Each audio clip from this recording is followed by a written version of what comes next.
En fait, il y a eu une casse hier, dimanche, là, due à un champignon qui se trouve au centre du tronc. Là. Et du coup, il y a toute une cuisse qui est tombée hier matin. Donc là, on est là pour abattre le reste de l'arbre parce que ça présente trop de risques. Enfin, ce qui reste, c'est trop risqué de le laisser. Donc on abat l'arbre complètement.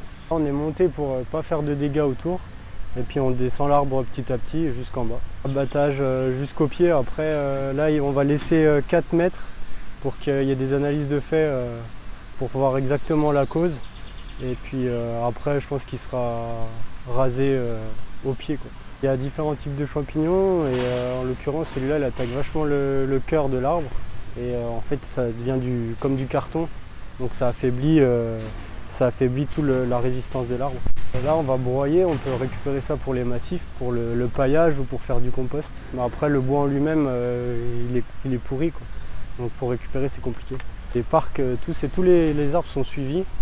Ils essayent d'être suivis régulièrement, analysés. Nous, on monte régulièrement dans les arbres pour le bois mort, pour vérifier justement éviter ça.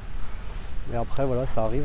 Il avait été diagnostiqué, donc justement pour voir s'il y avait un risque. Et par rapport aux analyses, ça ne présentait pas de risque d'abattage direct, on va dire. Donc c'était suivi, mais on ne devait pas l'abattre tout de suite. Et après, voilà, c'est dur de voir l'intérieur de l'arbre quand même.